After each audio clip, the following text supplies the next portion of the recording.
leather gloves, we're slapping in hams, popcorn and peanuts, we're working the stands, pink cotton candy, love on a stick, who's chasing the beer, the circle the lips, play ball, play ball. Roll up the bases and smack it right over the wall. Play ball. Play ball. Jingle, jingle, jingle, jingle. Good evening, ladies and gentlemen. Welcome to Laughter Saves Lives. Alive! Where are you, Les? One more time. Alive! Oh, you were miming? I didn't know that. I wasn't very alive, was I? We are in Paradise Studios in Massapequa, New York, on Strong Island Television, right by the Long Island Railroad, Long Island, and nail salon and a nice pizzeria next door. We are brought to you by the law firm of Barasch and McGarry, lawyers for the 9/11 community. See how quickly I did that tonight? I remembered it. Did you see that? You see? Smooth. Do you see the new let's flash it in front of his face because the idiot always forgets? So Bobby and Butch got together and said, let's just slap him in the face with it. And it's good play. Good move. Smooth as a sled on snow. Yes. The first thing I would like to do is just take a moment of silence. This week, an FDNY firefighter passed away in training. Firefighter William Billy Moon II. So before we start our show, I'd just like to take a quick moment of silence.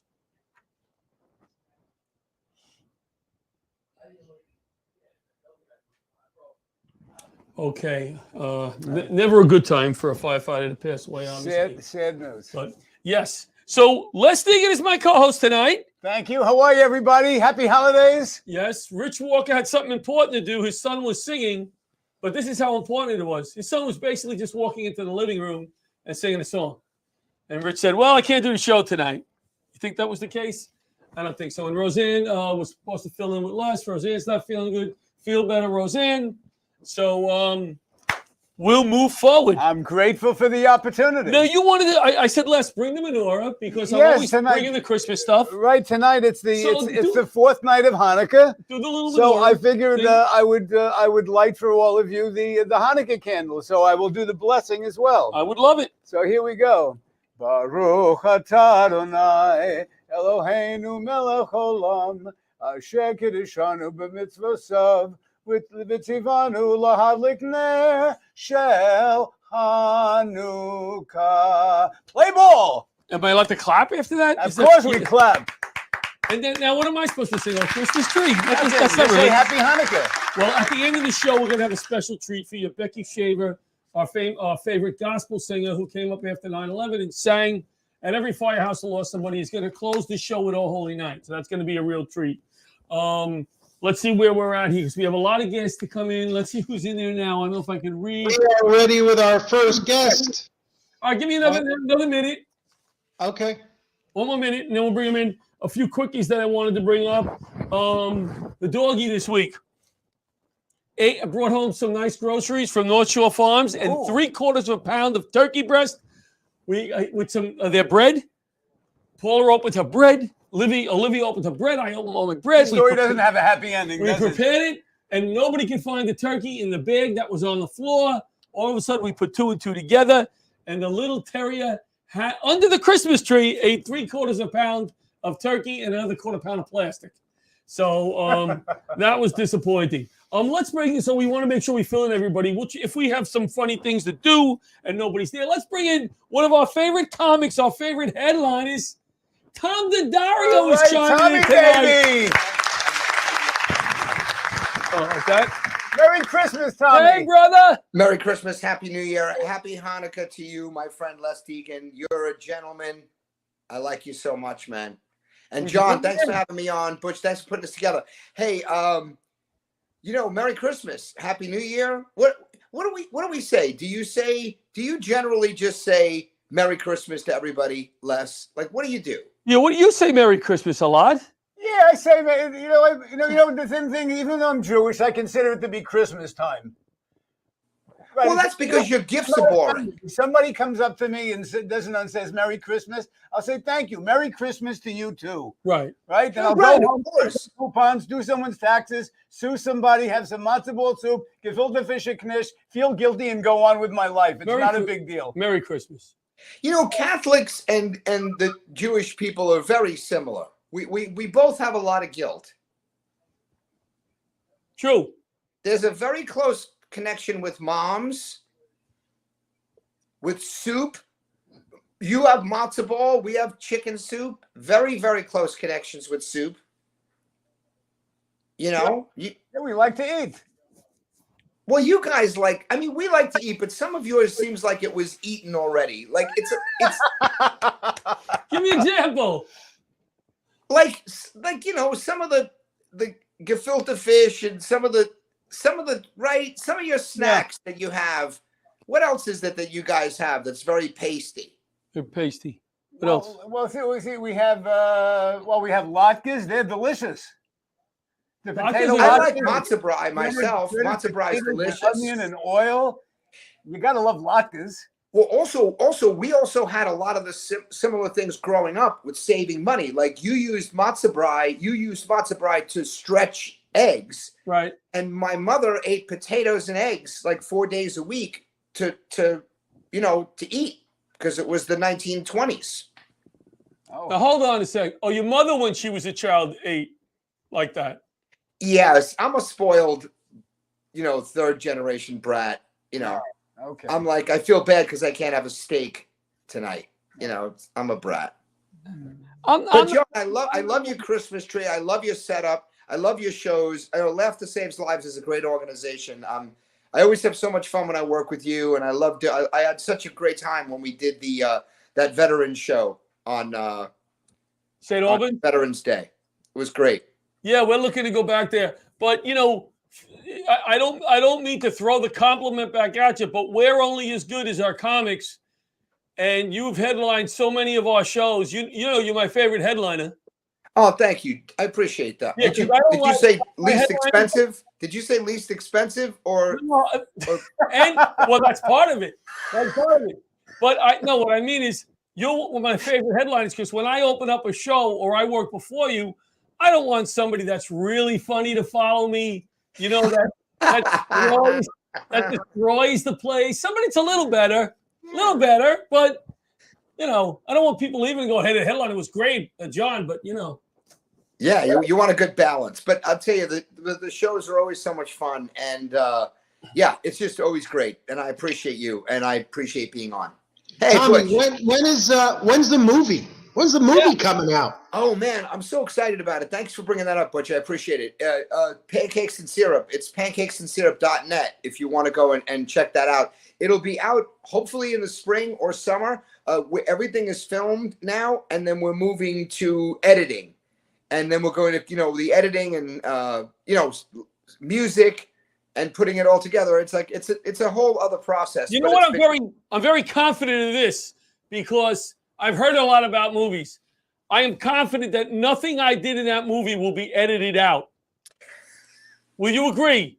Because you weren't in it. I know, John. You know how many times I asked you, do you want to be in the movie? And then you have your grandson on your lap and you're like, grandson duty, gotta go. And then I talk to you like 3 weeks later and then you're like, how come I'm not in your movie? And I'm like, come down Friday. I can't. I got 5 shows. Excuse me. Is it more fun to not be in the movie and bust your balls for the rest of my life or to be in, get a little part of the movie in some diner?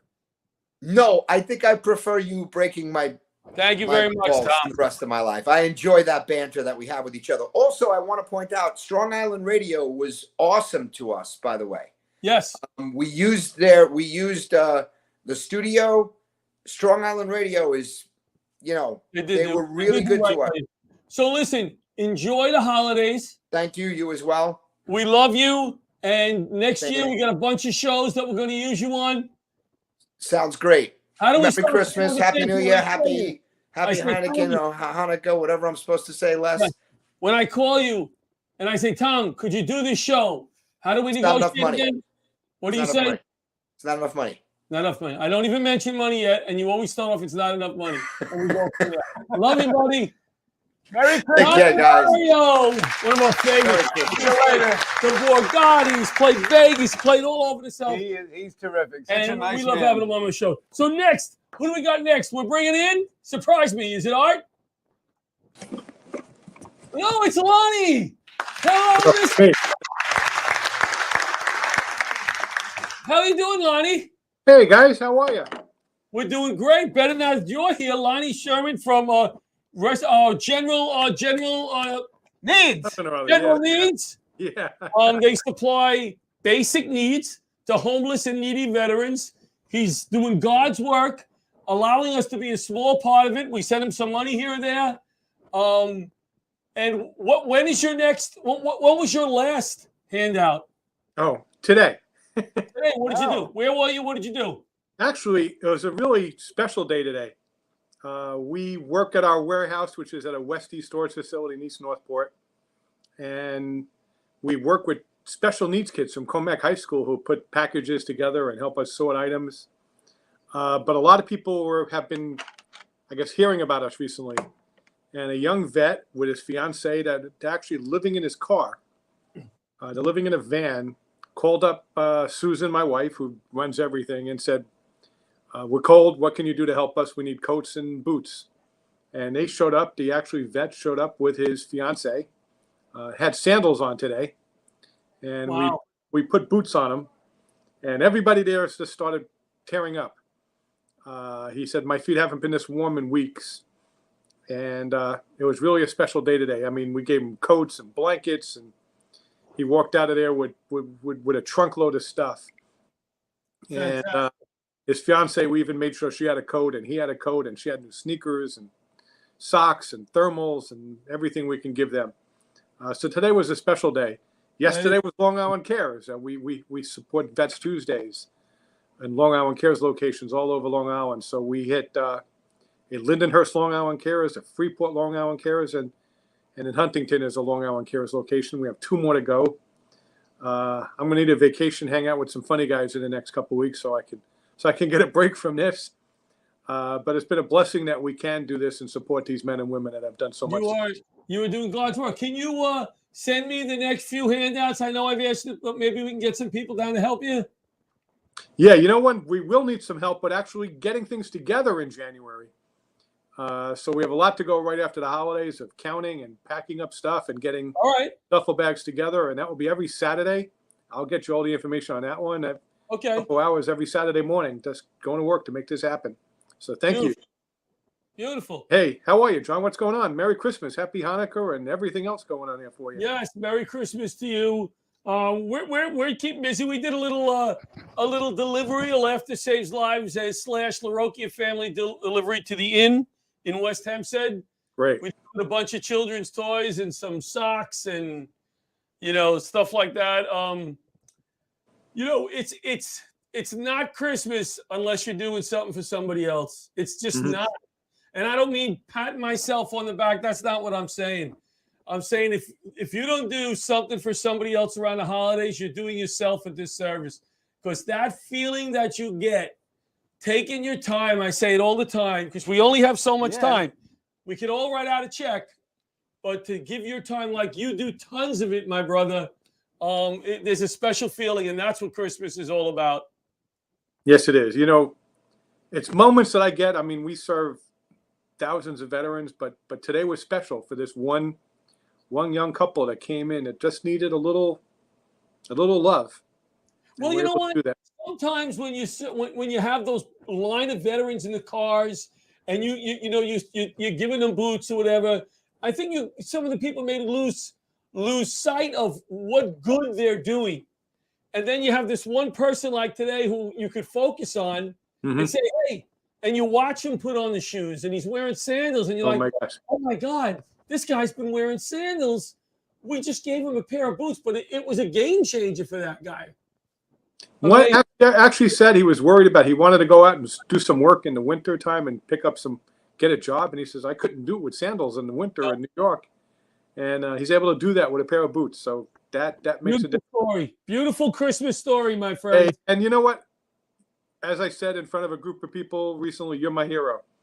So We just Yeah, really that proud. was We're very really nice, proud to be a small part of what you do, sir. Thank you, my friend. Well, we got a bunch of guests lined up, but I can't thank you for taking the time to wish us a Merry Christmas. And we wish you a Merry Christmas. We will see you soon. You got it. And that's my house with the Good door. work. Take care, guys. Lonnie Sherman from I could say Rescue Family. General Lee, thank you for General Leeds. So what we're going to do is we're going to step away. We're going to go to our commercial, and then maybe the guy who's in the commercial may appear right after that. All right, sounds good. So let's go to break, Bobby.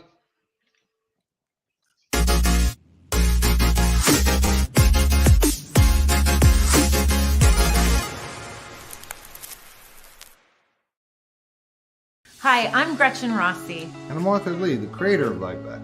We're here today to announce that to date, LifeVac has saved hundreds of lives of people who almost died due to choking. People may not realize that on average, 14 people a day die from choking-related incidents. Every 5 days, one of those lives is a child. That's why I created LifeVac. And as a new mom, and from housewife to housewife, I felt compelled to share with you the discovery of this life-saving device. LifeVac is a simple-to-use airway clearance device. Just place, push, and pull to save a life. And it costs less than it would take to fill up your car with a tank of gas. Imagine being able to save a life for less than $70. To learn more, please visit lifevac.net. That's LIFEVAC.net. Please don't allow one of your loved ones to become the victim of a choking accident. Hey, we are back with Laughter Saves Lives live here on Strong Island Television. My co-host tonight is Les Degen, who lit the menorah for me, and we have some decorations to get into the spirit. But our guests are the ones that are right. Yes. This is a great night because we have some of our guests, and we apologize for the short amount of time we have them, but chiming in, giving us some real Christmas spirit by telling them the good work they're doing. And our next guest is Art from LifeVac. He's all over. Hey, Mr. Art. Hey, buddy. Good, my brother. How are you? I'm awesome. I was just sitting here watching your show, and how grateful I am that you have this collection of wonderful people and your message of the joy that we get from helping others. And it just made me smile. So good job. And it's just nice to see such great people. You're definitely part of it. Yeah, we couldn't fit in everybody we wanted to have on tonight. That's a good problem. It is. We have some wonderful people. When I started Laughter Saves Lives, I didn't dream about the amount of contacts that I have made with people who are doing great work out there. We send them a little money here and there, but just the relationships has been awesome, and that includes you, my friend. Well, what you said about the joy you get from helping someone else, I immediately thought to being at St. Albans with you and getting a veteran that was 93, fought in World War II, and the opportunity to talk to him as I wheeled him down to your show. Now, obviously, you were on, it wasn't, it was all right, but what the more important thing was the time I had with him, and how good it made me feel, and his gratitude for what I did not, I was happy. So that message of gratitude for helping someone else that we get is beautiful. It is. It's a special feeling that listen, we all would love a lot of money, but you can't get that feeling no matter how much money you have unless you're there. Boots I got on to the talk ground. to that guy. Yeah. So awesome. how is the LifeVac going? You got 580 saves. Well, we actually goofed it, and that's a good thing. We're at 589. We've saved 346 kids. Wow. And about last week, we got kind of a Christmas miracle. A grandmother had bought it for her granddaughter last Christmas. And 2 weeks ago, she used it to save her child. And it kind of wrong about the gift of real meaning of giving a gift. She gave her child's life, was able to be saved. And that saved their Christmas for eternity. So that's just a little gift to keep us going, that we're making a difference.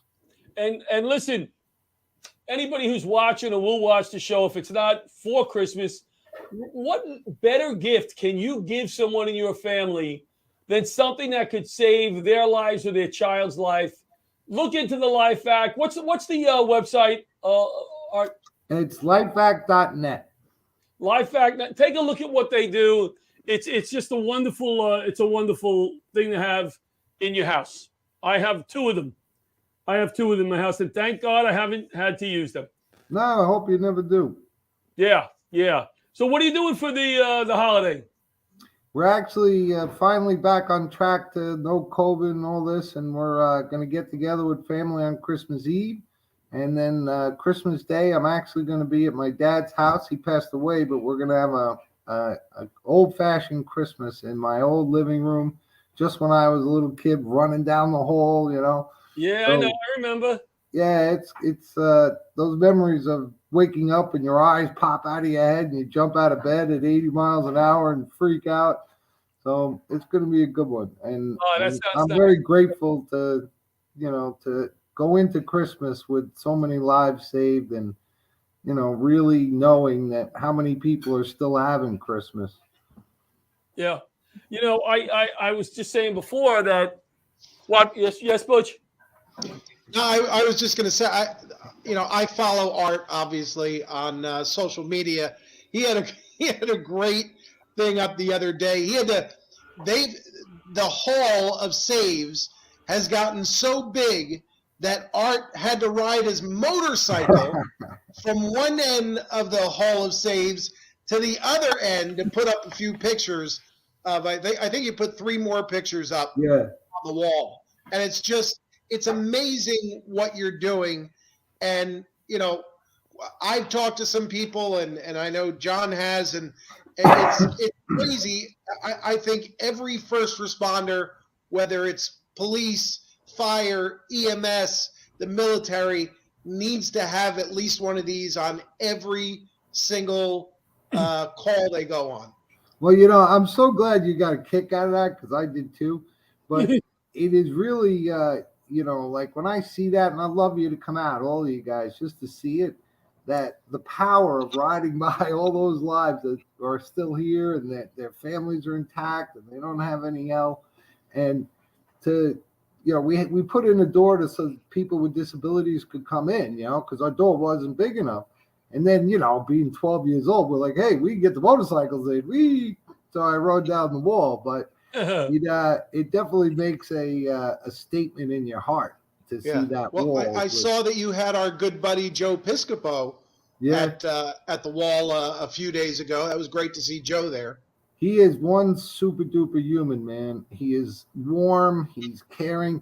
You want to know a quick story about him? So he's leaving, and he stopped and said hello to every one of our guys who build the life acts, right? They were kind of off to the side, and he went through the whole thing before he left and said hello to every single one of them.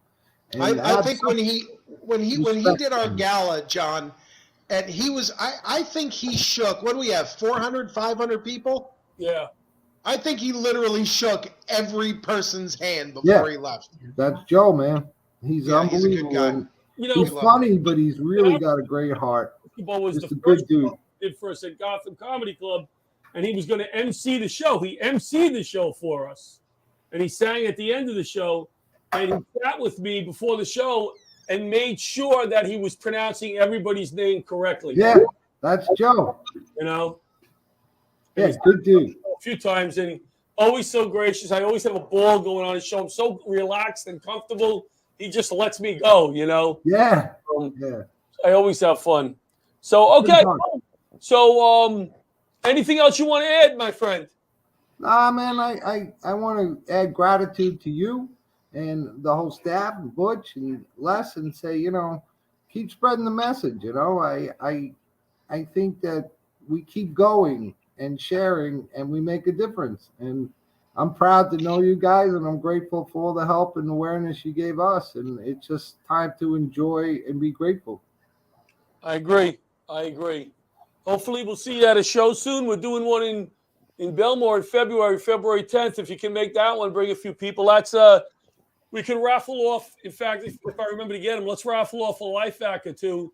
Yeah, I think we did. Butch, stay with me, man. We'll do that one. We'll all be there. I'll get my team together. That'd be great. It's I'll a reach local, out to you, Art. local Thanks, family buddy. whose child is suffering from a rare disease, Cat 6. And we're going to make people laugh and raise a few bucks for the charity. Yeah, man, that's life. That's awesome. Yeah, so hopefully you can make it. I will. I'll figure it out. All right. Enjoy your good old-fashioned Christmas. Yes. Yeah, thank you. Merry Christmas. Happy holidays. You too. Happy Hanukkah. Let's go. Lifevac.net. Lifevac.net. Lifevac.net. We do have a guest in early, waiting to come on, and I think we should bring her in. Do you want to do one more break though before that? No. All right. We're good.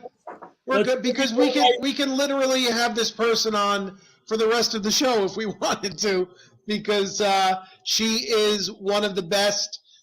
She is one of our FDNY chaplains. Chaplain Ann is here with us tonight. Hey! There she is. Right here in the hot pink room. Were you in the hot pink room this time? The hot pink room. How are you, my friend? I'm doing well. How are you? I always get excited when I know you're going to be on because I always know I'm going to walk away with something. You know, that's a big challenge now. Now I'm like, oh no, money back guarantee. Got to come up with something. Be yourself. So how about we start with Chaplain Ann giving us a simple Christmas message. A 2022, what Christmas should be? What should we be thinking this Christmas? Is that too heavy? Well, you know, it's a good challenge. Telling the same story with a new twist. All right. But you know, I'll be honest. I've sort of skidded into the holidays. You know, at Advent, I then got the flu, so I have not been a dutiful, good pastory Christian. Right. You know, reading intense biblical devotions or anything. Instead, I was like, oh my gosh, it's already is it the 21st today? I don't even remember the date. You know, I'm like, we're just skidding into it. But yesterday I had this great conversation with a seasoned EMT who was actually saying how much she missed being out in the field. She was, you know, riding a desk. And I was like, really? You miss being in the field? Like, she's like my age. I'm like thinking to myself, the last thing I would want to do is have to do a bunch of like heavy physical labor. Right. And she's like, yeah, you know, I wish I could just, you know, help birth one more baby. And I was like, really? You actually got to go and like, you know, isn't that pretty rare? Does it happen all that often that EMTs and paramedics and fire? I mean, I'm kind of like, you know, wow. She's like, yeah, it happened twice. And then she told me this crazy story about helping a mother give birth that just was like such a New York City story. Wait a second. Are you telling me that this is when, to tie it all together with the Christmas, it was Jesus? You're going to tell me? You know, well, I was just thinking that maybe the original Jesus birth was probably as crazy and chaotic. And that maybe the meaning of Christmas is that like God comes in to like enters humanity and being human, not in like an easygoing, beautiful way under a tiny tree or whatever.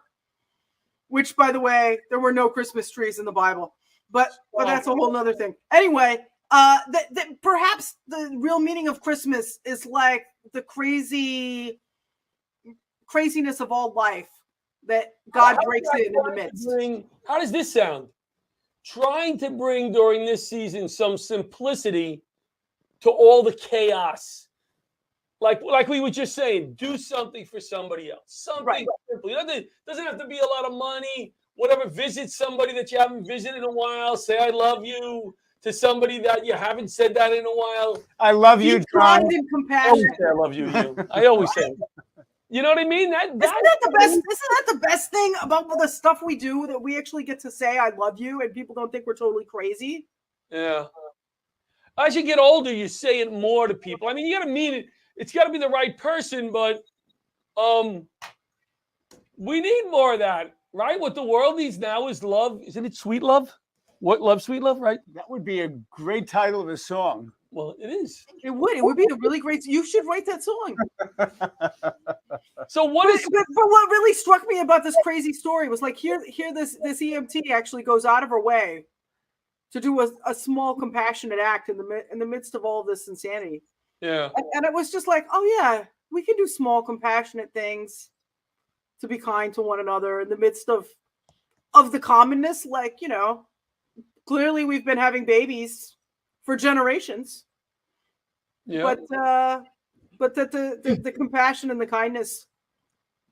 You know, one of the things that I saw as a firefighter is going into people's homes, obviously that you would never be entering as in any other profession, Mm-hmm. and seeing the way different people live and what their Christmas is. And I remember one Christmas season responding to somebody's apartment building for something. I don't know what it was. And on the wall, they had a strand of lights in the shape of a Christmas tree. And that was their Christmas tree. That was it. And we went back to that house as a family and we brought some gifts.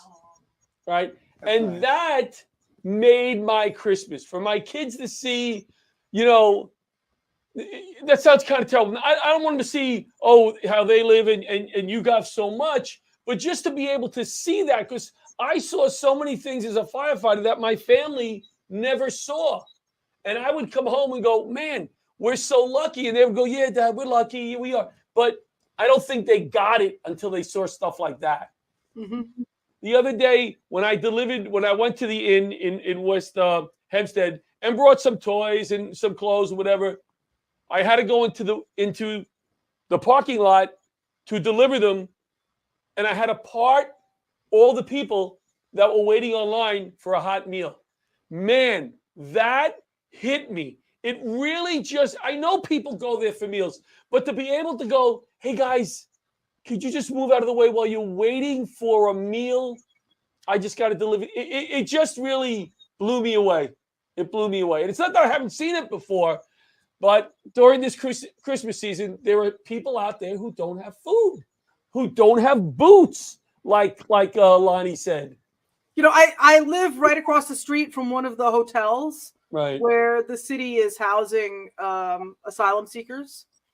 And me just being rather curious, I walked in and started chatting with people to find out, like, you know, what's going on, how are things going? You know, I like to get the lay of the land, right? See how things go. And I left feeling so grateful for the opportunity of getting to be an American. Mm-hmm. You know, here these people have sacrificed so much with the promise of getting to have what I have, you know, a pretty simple city job, which is like the most amazing thing in the world. I'm so grateful. I get to have stability. I get to have my family have a roof over our heads, all of these things. And I just left being so grateful and wanting to share that with them. Do you take confessions? Oh, absolutely. I've got my pen right here. Confess to you. Can I confess to you? Oh, yeah. Bring it on. Bring it on. All right. I still haven't hooked up with Yubi at your soup kitchen. Is that what you call it? Right. Now, you know what? That sounded a little kinky there. I haven't hooked up with who. Right? What do they got? What are your viewers? Everybody's a comedian. Oh, she's hysterical. Just don't let her get one drink in it because she's too funny then. 3 drinks, she's not funny. 2 drinks. I want to do a Laugh to Save Lives Day at your church. I want to bring. Yeah, come to the soup kitchen. Way fun. But you know what? You don't want to do it at Christmas time. Everybody wants to do it at Christmas time. I know. No, I don't want. I agree with you. It's just like my wife, her best friend, good friend from a long time, her dad passed away the other day, and the wake was today. And my wife, she's just she doesn't want to go out with a lot of people around. So she goes, I'll probably go to the funeral tomorrow. I go, babe, you going next month to her house and visiting her is going to mean more to her because nobody's going to be around. Yeah. Nobody's going to be there after a month. And the same thing, yeah, let's do it in February, March. We'll advertise it. We'll try to get a bunch of comics. We'll come. We'll have some fun. We'll give out food. Laughter Saves Lives will write a check. Not too much. Where's the church? So it's in Greenpoint, Brooklyn. Oh, okay. I grew up in Sunnyside. Oh, Next door neighbor in Queens. Exactly. So you just take Greenpoint Avenue over, and we're 1 block south of Greenpoint Avenue. There you have it. We're the church without the steeple, though. If you go like the big steeple, then the second big steeple, then we're right across the street from that church. All right, can't miss it. And what are you doing? What are you doing for Christmas? Let's see. Well, Christmas Eve we have services at the church, right? And I don't know if you've noticed, but among church people, every 7 years, Christmas Day happens on a Sunday, and there's lots of drama and angst. Like, do you still have church on Sunday? Even though nobody's going to show up. So we're not having church on Sunday. Okay. The real Christians can judge me for that, but like nobody's going to come. So we're all just going to hang out on Sunday. And we're going to go to my parents' house. My parents are moving into a senior living building in Jamaica, or no, Flushing House. They're moving into Flushing House.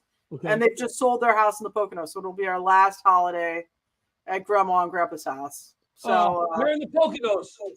In East Stroudsburg. Okay, my sisters are in Mount Pocono. My dad's recuperating from his hip surgery up there. Right. My dad and mom had their knees and hip done there at the same place. St. Luke's? Yeah. I think you told me that. In like Bethlehem, right? Or anyway. Yeah. I think our parents are like joint replacement buddies. You are awesome. So a parting we have time. How about which we go to a break now? Yeah, that's fine. We'll go to a break now, and we'll come back with Chaplain Ann, talk a little bit more, and then we'll close the show out. All right. Sounds good. We'll be back.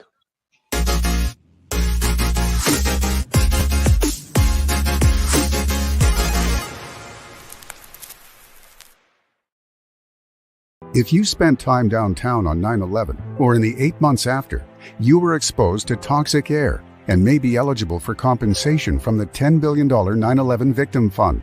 But most people who qualify still haven't claimed what they're entitled to. I worked downtown. I didn't die. I was an office worker. I felt like there were others who deserved the money more than I did. A major reason people haven't claimed the money they're due is guilt. They feel guilty claiming funds when others died or were first responders. I heard there were 9/11 funds, but because I wasn't a first responder, I did not apply. You do not have to be a first responder to qualify. This fund was created for everyone who worked, lived, or attended school south of Canal Street, who may have experienced or have experienced respiratory illness or any of the 68 cancers linked to the toxins. Even if you have a family history of cancer, there is a presumption linking most cancers to the toxins. I thought it was too late to make a claim. My spouse worked downtown at a bank and died of cancer. Honestly, I just haven't felt up to it. The government's $10 billion Victim Fund and Health Program have been permanently extended. You just need to have been below Canal Street on 9/11 or at any time in the following 8 months. To see if you qualify, call or go to 911fund.com to speak to a representative of Barasch and McGarry, lawyers for the 9/11 community. There are many reasons people who are eligible for compensation are not stepping up to claim it. To those who are holding back, I would say just take the first step. Ask for help. Make the call. It's not too late. I called and I qualified. I qualify. I qualify. Millions of dollars remain unclaimed. You do not have to be seriously ill to qualify.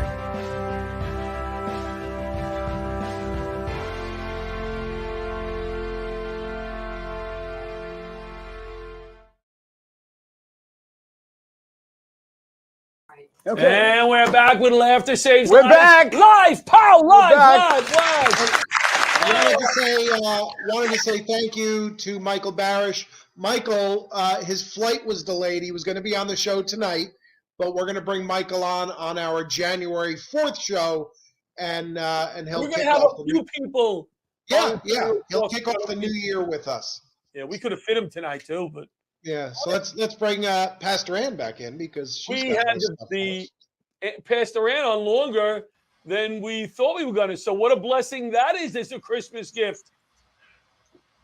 And you know what? You can still call that January show like the Christmas show because it's Christmas the season until the 6th. That is little Christmas, as they say, the 6th.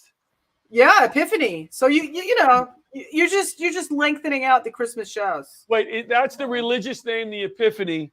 Wait. And I'm like, it's little Christmas. So you're telling me that Christmas really lasts longer than Hanukkah? Yeah, 12 days. 12 days. Not that it's a competition or anything. Oh no. She did. That's good information. Do you have a FDNY Christmas story for us? Something. I know I'm throwing these questions. I should have given them to you in advance. I mean, go with it. If a nice Christmas doesn't have to be FDNY. Something that we should know would make us feel better. Would make us. You want to feel better. You didn't like my crazy birth story. That was a little like, it's a lot going on in that birth story. That was a good story. It was. I mean, that is the reason why I feel like I should pay to do this job, but don't tell my union rep that.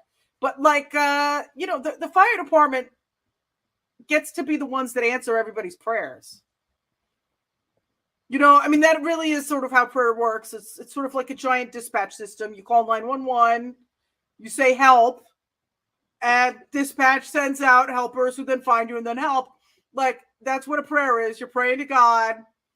God needs, is an entire system of people that then dispatches us to go and answer the prayers. That is literally the most easy understanding that I can go and explain for how prayer works, right? And then, miraculously, a lot of times we actually rescue people. Like, how awesome is that? Yeah, it's awesome. I mean, this great. I really love the story coming out of Station 26 this past week, the EMS station, where the neighbors ran around to the station. And this is Yadi Arroyo's station. Yadi, who was murdered 6 years ago, her brother is now at that station, and he was among this group where a neighbor ran around and said, the house is on fire back there. They went and looked out the back door and looked over and could see smoke coming. They called for fire to come. But in the meantime, they ran over. They found a ladder, put the ladder up, and the EMTs and paramedics actually got inside to go look for a mother and a child. Unbelievable. Without the benefit of a charged hose line. Right. Very, very dangerous. Very dangerous. Heroes. But also know that most rescues are made before the hose line is charged or on, because once you turn that hose on, you're pushing the steam at the guys in there making the search. Oh, yeah. So they go in and make a search many, many times before that hose line is in place. Huh. Yep. I didn't know that. Yes. Because once you think about it, once you turn the hose line on, what are you doing with that steam? Or you're pushing it towards the guys who are in there making a search. No good, right? So once they hear hose line is charged, they're going to back out a little bit, let them put out the fire, and now continue the search. And that's why they break the windows. Push it all out the window. There's a madness. There's a science to the madness. Well, that is the other thing that I really respect about first responders in general is, we like to say we're the bravest, not the brightest, but that isn't true. It takes a certain sense of true genius and knowledge and preparation and drilling and experience. Some of them are the bravest and not the brightest. Some. This is my last time co-hosting. Thank you. Now, I mean, let's admit it. At any time you get somebody who actually says, the bravest, not the brightest. We all love those moments because that clearly means it was one of the greatest things I've ever done to be a member of that department with heroes. I smile every time I think of one of them, especially the guys that we lost. And that's why, as I was driving here in tonight and looking at all the Christmas lights, I take a moment when I'm by myself and I go, man, they missed a lot. They missed a lot. My grandkids, a lot of them never had grandkids' weddings. And man, I better take it all in. And I better enjoy it because, like Butch always hears me say this in a lot of the interviews, or when I get up there, they're going to kick my tush. Because they can't be here, but I'm here, and they would want me to enjoy it. I know that. No, they'd kick your ass just for saying kick your tush. Yeah, you're right. I was trying to be. But also, isn't that a good reminder? Like, don't waste a second. Yeah, and I do, and I do complain, and I'm human, and then I'm thinking, what are you doing? What are you worried about? How much she's spending for Christmas? I get into that thing. I'm trying to button. All right. While the Catholic Italian is feeling Jewish guilt, yeah. We're gonna go to. I want you to introduce the song because we're getting short on time. I want Pastor Ann to hang out with us and listen to this song, of course, and then we'll come back for the last couple of minutes of the show. Okay, so this song was always special to me. Every Christmas Eve, we go to church. We hear Al sing it in our church. Phenomenal. But Becky, who's going to sing the song, recorded. Becky could not sing it live for us tonight. And she said, John, is this okay if I send you? Now Becky came after 9/11 and sang at every firehouse that we lost somebody. Took a caravan from Texas and came across the country for 3 days, was in the back of a police car, sang In the Arms of an Angel, changed the words a little bit to refer to FDNY, and was in the back of a police car for 3 days, went back to Texas and has never been back to New York. 21 years, has never been back. We remained friends, and she sang the song for us last year on 9/11, for our 9/11 show. She's going to sing Oh Holy Night for us right now. And I cried when because it means more than the song to me now. She is my angel. She was our first breath of things are going to be okay. Listening to this angel come into our firehouse and sing. So, Oh Holy Night by Becky Shaver, gospel singer out of Texas.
So that is a Merry Christmas. Wow. Now you know what, Chaplain Ann? I know you're a busy lady, but I mentioned this on the 9/11 show. Wouldn't it be cool to bring her back to New York for a concert, raise money for some FDNY charities, and give her the thank you that's due to her for what she did for us after 9/11? You know, wouldn't that be cool? Let's do it. All right. I wanted you to say that. So we'll talk about that and figure out a way to do that, because that would be amazing. Amazing. You know, one of those colleges, theaters, Queens College or wherever. Queens College. You know. 76. Thank you so much for coming on tonight. You know you're one of my favorite people. Thank you. And I have a little bit of a Christmas present for you. Okay. I reached out to my friend at the Friars Club. Yes. And he'd like to hook you up with being able to have a show there. Wow. Are you kidding me? Wow. Look at you working the stand-up scene now. Is it? You did it. It's all you. You work your magic. We have to go, but I want to hear about your night at the Friars Club the next time because I know you had a good time. Well, I want to go and hear about yours. All right. I will definitely email you in 5 minutes. You got it. Thank you, Chaplain. Merry Christmas. Happy Hanukkah. Happy Hanukkah. Merry Christmas. Everybody, Merry Christmas. Happy New Year. Happy New Year. Yes. We're going on hiatus. Jesus. Kill me when you.